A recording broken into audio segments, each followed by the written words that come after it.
بسم اللہ الرحمن الرحیم۔ ناظرین، یہ پہرا نیوز ہے اور میں ہوں صاحبزادہ ہادی عبد المنان۔ ناظرین، آج کل جو انڈیا نے اپنا نام انڈیا سے بدل کر بھارت قرار دے لیا ہے، اس پر خوب بات چیت ہو رہی ہے، اس پر کالم بھی لکھے جا رہے ہیں، اس پر چینلز پر بھی لوگ تبصرہ کر رہے ہیں۔ اس سلسلے میں پاکستان کے ایک کالم نویس امتیاز عالم، جو پائے کے دانشور بھی ہیں، انہوں نے آج کے جنگ میں ایک کالم لکھا ہے۔ اس میں سے جو ہمارا موضوع ہے، جس پر ہم بات آج کرنا چاہ رہے ہیں، اس حوالے سے اس سے متعلق جو ایک اقتباس، اس سے متعلق جو بات ہے وہ میں آپ کو وہ اتنا اقتباس پڑھ کے سناتا ہوں۔ ناظرین، وہ لکھتے ہیں کہ سوشل میڈیا پر خوب بحث چل رہی ہے اور مجھ پر ہندوتوا کے حامی خوب ترشول برسا رہے ہیں، تو پاکستانیوں کی ضد کا اظہار کرتے ہوئے میں نے مزاحاً خبتی کسی کہ اگر انڈیا بھارت میں بدل سکتا ہے، اسے پاکستان میں بھارت ہی کہنا پسند کیا جاتا ہے۔ تو پاکستان میں اینٹی انڈیا قوم پرستی کا تقاضا بن سکتا ہے کہ پاکستان ریپبلک آف انڈس کہلائے، جس پر خوب قہقہے گونج رہے ہیں۔ حالانکہ میری آخری خواہش یہی ہے کہ پاکستان ایک غیر مذہبی وفاقی جمہوریہ بنے جو وادی سندھ کی تہذیب کی امین ہو۔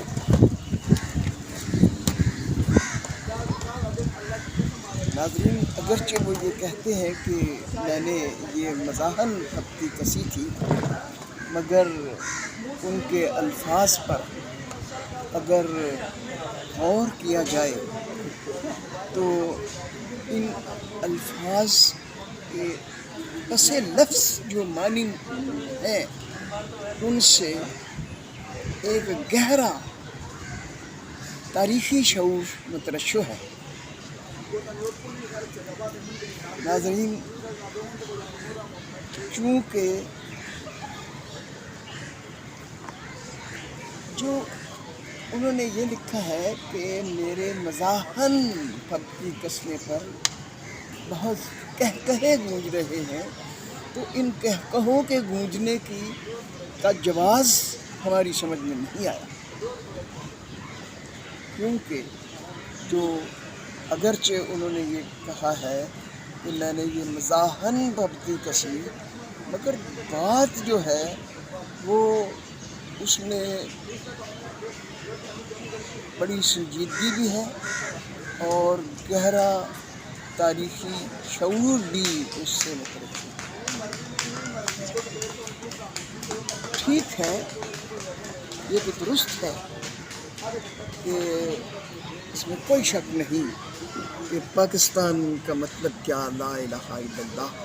پاکستان جس مقصد کے لیے حاصل کیا گیا تھا، پاکستان جس حاصل کرنے کے دوران جو قربانیاں دی گئی تھی، پاکستان جتنی مشکلوں سے اور جتنے مراحل سے گزر کر قائد اعظم محمد علی جناح نے حاصل کیا، اور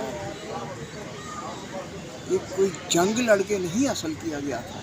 اگرچہ عوام کو انگریز حکومت نے آپس میں لڑا دیا، مگر یہ کوئی جنگ کر کے نہیں حاصل کیا گیا تھا،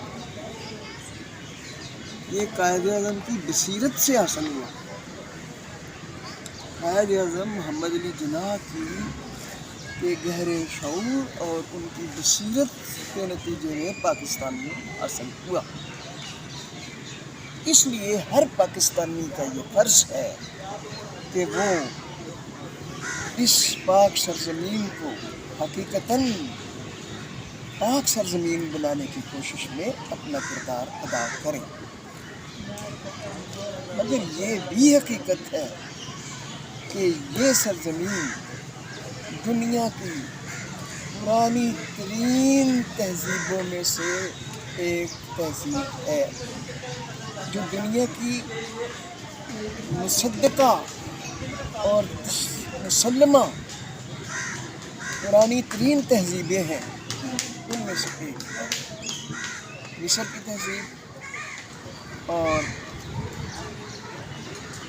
عراق کی تہذیب جہاں وہ بابل شہر تھا، اور یہ سندھ کی تہذیب. تو سندھ جو ہے وہ اندرون بھارت سندھ نہیں ہے. سندھ دریائے سندھ کے ارد گرد کی جو آبادی ہے وہ دریائے سندھ کے ارد گرد کا جو علاقہ ہے وہ پاکستان ہے. یہ سندھ کی پرانی ترین تہذیب ہے. تو یہ ایک بہت بڑی ہمارے لیے ہمارا یہ بہت بڑا آغاز ہے کہ ہم دنیا کی ایک مسلمہ اور مصدقہ پرانی ترین تہذیب کے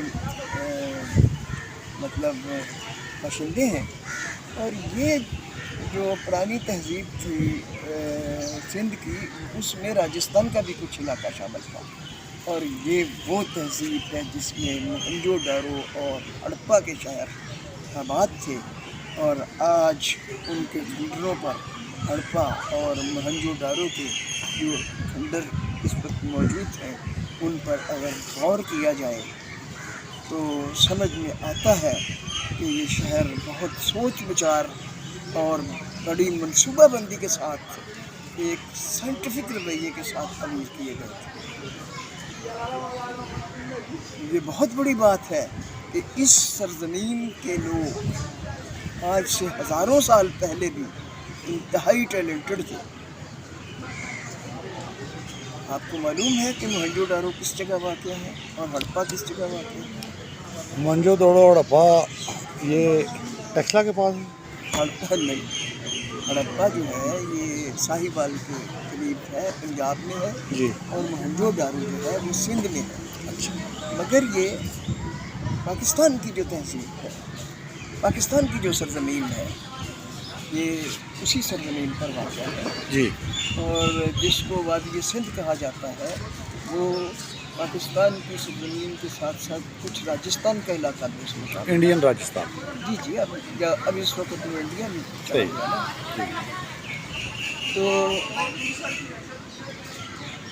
یہ بھی حقیقت ہے کہ یہ جو سرزمین ہے یہ اگرچہ اسلام کی ترویج اور اسلام کے فروغ کے لیے ایک خطہ حاصل کیا گیا، اور اس لیے کہ یہاں مسلمان اپنے مذہب، اپنے دین، اپنی تہذیب اور اپنے کلچر کے مطابق آزادانہ زندگی گزار سکیں، اس لیے حاصل کیا گیا. مگر اس وقت جو حالات ہیں ان میں ہماری معیشت بہت زبوں حالی کا شکار ہے. تو اس لیے یہ ان کے ان کالموں پر بات کرنے کی ضرورت پیش آئی. امتیاز عالم صاحب اپنے کالم کے آخر میں لکھتے ہیں، ان کے کالم کی آخری 2-4 لائنیں بھی آپ کو سناتا ہوں. وہ لکھتے ہیں، گو کہ مغرب کی غیر مساویانہ عالمی سرمایہ دارانہ اجارہ داری کے خلاف جنوب کے ممالک متبادل عالمی نظام کے لیے کوشاں. صحیح. اب ایک بات پہ غور کریں، گو کہ مغرب کی غیر مساویانہ عالمی سرمایہ دارانہ اجارہ داری کے خلاف جنوب کے ممالک یہ ہے. صحیح. جنوب کے ممالک متبادل عالمی نظام کے لیے کوشاں ہیں. اب پاکستان کو بھی بھارت کے ساتھ ازلی دشمنی کے نظریے سے دستبردار ہونا ہوگا اور اپنے عوام کی معاشی بقا کے لیے امن پسندی، علاقائی تعاون، تجارت اور علاقائی باہمی سرمایہ کاری کی جانب بڑھنا ہوگا۔ فصلوں کو خیر باد کہیے اور تجارت کو خوش آمدید کہیے۔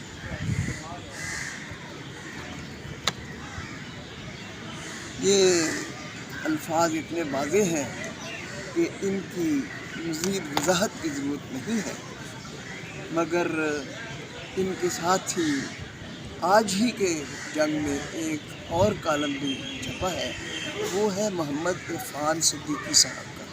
یہ محمد عرفان صدیقی وہ عرفان صدیقی نہیں ہے جو نون لیگ کے لیڈر بھی ہیں اور کالم بھی لکھتے ہیں۔ یہ جاپان میں رہائش پذیر ہیں اور جنگ میں کالم بھی لکھتے ہیں۔ یہ محمد عرفان صدیقی، دوسرے محمد عرفان صدیقی، وہ لکھتے ہیں کہ جاپان وہ ملک ہے جس پر امریکہ نے ایٹم بم کا حملہ کیا۔ ایٹمی حملہ دنیا میں صرف جاپان پر ہوا اور جاپان میں بڑی تباہی ہوئی، جس کے اثرات آج تک بھی موجود ہیں، مگر جاپان اس ایٹمی حملے کے غصے کو یا اس دشمنی کو لے کر نہیں بیٹھا ہوا۔ اب اس نے اپنے عوام کی خوشحالی کے لیے امریکہ سے تجارتی تعلقات قائم کر لیے ہیں اور اوسطاً امریکہ سے جاپان اور امریکہ کی اوسطاً 300 ارب ڈالر کی تجارت سالانہ ہو رہی ہے۔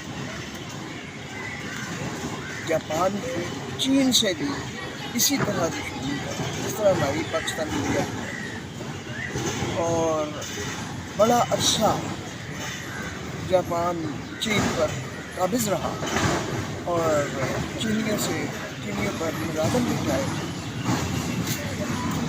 اب دونوں ممالک میں یہ دشمنی کا احساس موجود تھا، غصہ بھی تھا، ہے بھی، ہوگا اب بھی، مگر دونوں ممالک خاص طور پر جاپان اپنے لوگوں کی خوشحالی کے لیے چین سے بھی تجارتی تعلقات قائم کرتے ہیں۔ اس وقت چین سے جاپان کی اوسطاً سالانہ 206 ارب ڈالر کی تجارت ہو رہی ہے۔ صحیح۔ اس سے یہ ہوا کہ جاپان کی معیشت بہت مضبوط ہو گئی اور جاپان کے لوگ خوشحال ہو گئے۔ وہ لکھتے ہیں کہ اگر جاپان اس طرح کر سکتا ہے، جاپان اور امریکہ اس طرح کر سکتے ہیں، جاپان اور چین اس طرح کر سکتا ہے، تو پاکستان اور بھارت کیوں نہیں کر سکتے؟ دشمنی دل میں رکھیں، بے شک رکھیں، مگر اس کو ایک طرف رکھ کے اپنے تجارتی تعلقات قائم کریں۔ تجارتی تعلقات قائم کریں گے جس طرح انہوں نے کیے تو پاکستان کی معیشت بھی مضبوط ہوگی۔ ان کی یہ بات اپنی جگہ بہت پائیدار ہے، بہت مضبوط ہے، بہت سائنٹیفک ہے، بہت مدلل ہے، بہت مضبوط ہے، مگر اس پر بات کریں گے۔ اب بات یہ ہے کہ بھارت سے تجارت تو ہو رہی ہے، مگر وہ غیر قانونی تجارت ہے، وہ بارڈر پر ہوتی ہے، اور بارڈر پر جو غیر قانونی تجارت ہوتی ہے نجی سطح پہ، وہ تجارت نہیں ہوتی، وہ اسمگلنگ ہوتی ہے۔ اس کا ملک کو اور قوم کو کوئی فائدہ نہیں ہوتا۔ اس کو اگر بھارت سے تجارتی تعلقات قائم کرنا ہوں تو پہلے وہ جو غیر قانونی تجارت یعنی اسمگلنگ ہو رہی ہے اس کو سختی سے روکنا ہوگا۔ اس کو روک کے پھر بھارت سے تجارتی تعلقات قائم کرنے کی بات کی جا سکتی ہے، مگر اس سلسلے میں بھی بات کریں صحیح۔ وہ یہ کہ بھائی آپ دیکھو، بھارت کا کوئی چینل کھولو وہ ہر وقت پاکستان کو گالیاں دیتے رہتے ہیں، ہر وقت پاکستان کے خلاف مسلسل پروپیگنڈے میں مصروف رہتے ہیں، ہر چینل ہر وقت ہر روز پاکستان کے خلاف زہر اگلتا رہتا ہے. اب یہ تو نہیں ہو سکتا کہ وہ ہمیں گالیاں دیں اور ہم کہیں آؤ بھائی ہمارے ساتھ تجارت کرو. صحیح. اس لیے امتیاز عالم صاحب سے اور محمد عرفان صدیقی صاحب سے یہ درخواست ہے کہ ایک کالم بھارت کے لیے بھی لکھیں اور انہیں یہ کہیں کہ بھائی یہ اپنا رویہ ختم کرو اور رکھو دل میں دشمنی، مگر دشمنی کو ایک طرف رکھ کے دونوں ممالک آپس میں تجارتی تعلقات قائم کرو تاکہ اور دونوں ممالک کے عوام خوشحال ہوں. صحیح. اب دونوں ممالک کی معیشت بحال ہو، معیشت مضبوط ہو. تو ٹھیک ہے ہمیں بھارت سے قانونی تجارتی تعلقات قائم کرنے چاہیے، مگر اس سے پہلے یہ بہت ضروری ہے کہ بھارت ہماری عزت نفس کو مجروح نہ کرے اور مطلب وہ رویہ اختیار کرے جس سے ہمیں یہ بات کہنے میں آسانی ہو کہ آؤ بھائی تجارت کریں. ٹھیک ہے. اور بھارت بھی یہ دل سے اس کی خواہش کرے. تو یہ تو محمد عرفان صدیقی صاحب نے کہہ دیا یا لکھ دیا کہ اگر جاپان اور امریکہ تجارتی تعلقات قائم کر سکتے ہیں اور جاپان اور چین کر سکتے ہیں تو پاکستان بھارت کیوں نہیں. مگر یہ تو دونوں طرف سے جب تک اس خواہش کی ضرورت نہ محسوس کی جائے، اس ضرورت کو نہ محسوس کیا جائے، اس وقت تک یہ ممکن نہیں. تو ٹھیک ہے یہ ان کی تجویز بہت اچھی ہے، مگر ہم اپنی عزت نفس کو مجروح نہیں ہونا دینا چاہتے. اور آپ ایک کالم بھارت کے لیے بھی لکھ دو کہ بھائی اپنا یہ رویہ تبدیل کرو، اور پھر دونوں ممالک سے ایک اور کالم لکھ کے یہ درخواست کرو کہ بھائی تجارتی تعلقات قائم کرو. تو درست ہے کہ اگر اس تجویز پر عمل کیا جائے تو یقیناً دونوں کی معیشت مضبوط ہوگی. معیشت مضبوط ہوگی تو عوام خوشحال ہوں گے، اس لیے یہ واقعی ضرورت ہے. تو مطلب یہ جو ان دونوں حضرات نے کالم لکھے ہیں یہ مطلب اہمیت کے حامل ہیں. تو اس لیے ان کو جو ارباب اختیار ہیں ان کو سامنے رکھنا چاہیے، ان کو بھی ان پر غور کرنا چاہیے اور کوئی مناسب ضروری ایک نتیجہ خیز رویہ کیا فیصلہ کرنا چاہیے. اس پر ہماری آج کی ویڈیو ختم ہوتی ہے اور انشاءاللہ اگلی ملاقات میں مزید باتیں ہوں گی. تو آخر میں ہم اپنے ناظرین سے یہ درخواست کرتے ہیں کہ ہمارے چینل کو سبسکرائب کر لیا کیجیے. آپ ہمارے چینل کو سبسکرائب کریں گے، پہرا نیوز کو سبسکرائب کریں گے تو یہ کامیاب ہوگا. کہ جو ہمارا مقصد ہے کہ ہم پہرا دیں پاکستان کے اندر کوئی غیر اسلامی ثقافتی الغا اگر آئے تو ہم پہرا دیتے ہوئے اپنا کردار ادا کریں. ہم نہ یہ کر سکتے ہیں اس وقت تک جب تک کامیاب نہیں ہوتا، اور جب تک آپ تعاون نہیں کرتے ہمارا چینل بھی کامیاب نہیں ہو سکتا. تو ناظرین آپ ہمارے چینل کو سبسکرائب کر لیجیے، ہمارے ساتھ تعاون کیجیے. آپ کی محبت کی ضرورت ہے، آپ کے پیار کی ضرورت ہے. آپ کا پیار ملے گا تو اس کا فائدہ ایک پاکستانی کو ہوگا، تو ہمیں سب سے زیادہ. تو آپ ہمارے چینل کو پہرا نیوز کو سبسکرائب کریں، بیل آئیکن کو پریس کیجیے. اور اگر آپ کو ہماری باتیں اچھی لگی، ہماری باتیں صحیح لگی ہیں، ہماری باتیں پسند آئی ہیں تو پسند کیجیے، لائک نہیں کریں. بہت شکریہ. اللہ حافظ. السلام علیکم ورحمۃ اللہ وبرکاتہ.